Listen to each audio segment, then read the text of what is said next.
an Indian poet in English as well as an author in Malayalam from Kerala. Hello friends, welcome to my channel ELS, English Literature Studies with Gaur Harpreet. Today I will discuss about Kamala Das, who is an Indian poet. So let's get started with today's topic. Kamala Das, whose time period is 1934 to 2009. Kamala Das, one of the most prominent feminist voices in the post-colonial era, right? She wrote in her mother tongue Malayalam as well as in English. She spoke and wrote across languages and gave herself various names. What are the various names? These are the names, right? And we will discuss one by one. Das. She took on the name Das after marriage, preferring to be known by her first name before then. Then she is also known as Kamala Surayya, the name she took after converting to Islam in 1999. Then there's the pseudonym, the pen name she gave herself when writing in Malayalam, and this name. Finally, this is a pet name she reserved for herself in her memoirs. And on account of her extensive contribution to poetry in her country, she earned the label the mother of modern Indian English poetry, right? She has also been likened to literary greats also because of the conventional style of writing. She was very popular among we can say international poets, right? Next we will talk about her brought up. She began writing at a very young age. Reason behind is that she was grown up in an environment which was rich with language and culture. And she was born into a family of writers. Her mother was a writer, her uncle was also a poet and translator. So she began writing at a very young age. Now we will discuss about her as a female writer. She had to struggle. She portrayed the woman in her poems as human with desires, human with pain and emotions, just like man. She portrayed the woman just like man, that she has desires, she has pains, she has emotions, she has feelings, right? She portrayed the woman like this. Actually, she was married at the age of 15 to Madhavikutty Das, a very senior person, and at a very young age she had to struggle to find a way to pursue her passion. As per society, she has her duties as a wife and mother only. She has no right to pursue her passion of writing, so that she had to struggle in her life.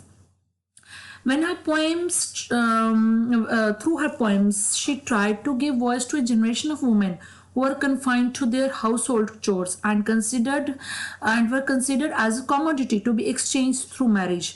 And she was among the first women in India to speak frankly about sex and negative aspects of marriage in a conservative society, right? Next we will discuss about some prominent features of her works, that her poetry is based upon freedom, love and protection, then womanhood in her poetry, and then her views about love and sexuality, right? These are very important points to be discussed about Kamala Das writings.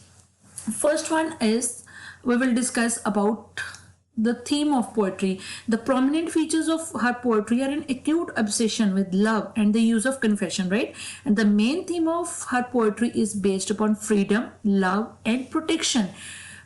Freedom, love and protection. This is the theme of her poetry.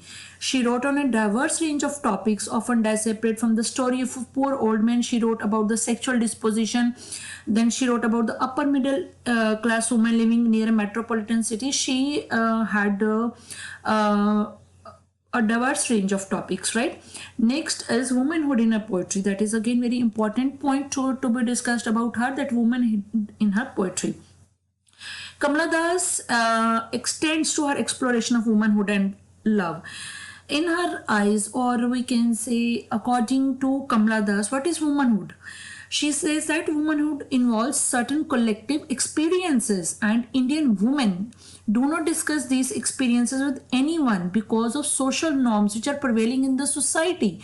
And but this is only the we can say Kamala Das, she refused to accept this their silence, and according to her, these feelings should not be confined to private misery.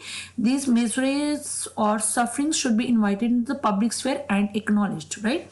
Next, in her poetry, her views about love and sexuality, and she frankly discussed about this. She spoke on topics like coming of age and sexual yearnings of a woman. In her time, she was very bold.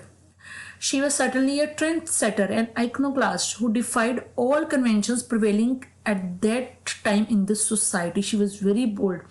Her writings open a window into the inner sight of female mind, what is going in the thought process of female mind. She talked about tussles. She talked about her sufferings, miseries. What we can say, she going through which phase of life, what are the emotions she going through, right? Within the patriarchal setup to which she was bound, her quest for love and her acknowledgement of the body's carnal desires. She was very bold to discuss these points in detail. A prime feature of her poetry was the constant attention to female sexual life. In her autobiography, she gave an honest depiction of her childhood, coming of age, sexuality. All these things are discussed in detail, right? And she has also discussed about emotional clashes, marital issues, extramarital affairs. As a child, an adolescent, a young wife, an old woman, she explored each and every aspect of woman's journey to connect with her sexuality, right? Next, we will discuss about her some works. These are her some works in English. I will just give her name: Alphabet of Lust, then My Story, then short stories: A Doll for the Child Prostitute, and Padmavati the Harlot, and other stories, right? I will just discuss her name, otherwise it will be very long video. Next, these are important works in Malayalam: The Memories of Childhood, and The Sandalwood Trees, and many more, right? Here I would like to discuss about her very important work, her autobiography, My Story. Her autobiography was released firstly in Malayalam, and that had already become a sensation across the state. Through this work, she unraveled the complexities of marital state. Through this work, she unraveled the complexities of childhood, sex, love, and desire, which thrusted her into a, we can say, public gaze. She was very famous because of her autobiography, because I've already discussed that. She talked about love and sexuality and extramarital affairs in detail, and that because of that reason, this work was very famous. The book is about her personal and professional experiences as a woman in a patriarchal society and her quest for love in its truest form, right? Because she was unhappy in her loveless marriage. She was not at all happy because she was married at the age of 15, and she was married to an elder person. And she introduced her readers to the concept of female sexuality, a notion, an idea that was non-existent until then, right? And My Story, her autobiography, My Story, it instantly drew criticism after its release for being obscene, and it was criticized that it was designed to encourage adultery. She was a woman always looking to reinvent herself, and because of her work, she was criticized because she talked about an idea that was non-existent until then, right? Then when we talk about, I have discussed about 3 features of her poetry, and these are her some important works. Again, I will discuss only names. In detail, I will discuss in my upcoming videos: The Sirens, Summer in Calcutta, The Descendants, The Old Playhouse, and other poems, The Stranger Time. Then we have Two Nights This Savage Right, then collected poems, Anamlai poems, Only the Soul Knows How to Sing, My Mother at 66, and Ya Allah. This will be discussed later on in my upcoming videos, right? Then I would like to conclude that Kamala Das was a woman with no formal education. She was married at the age of 15. She lived her life in her way. That is very important to know, that she lived her life in her way, the way she wanted to live, right? And her literature has gained national and international recognition and brought her laurels. And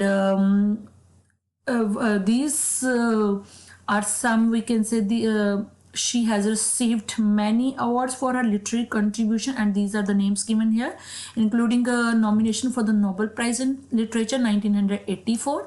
Then she won the Kendriya Sahitya Academy Award in 1985, right? Then These are some names, you can read it yourself. And she died in Pune on 31st May 2009 at the age of 75. Her life story is currently being paid homage to in two rival biopics that will showcase different aspects of her life, one by a Tamil filmmaker and other by Malayalam director. So friends, this is all about Kamala Das. I hope you will like the content, and if you like it, please hit the like button, share and subscribe my channel. And if you are new to my channel, please hit the bell button so that you can get notifications from my upcoming videos. Thanks a lot for watching.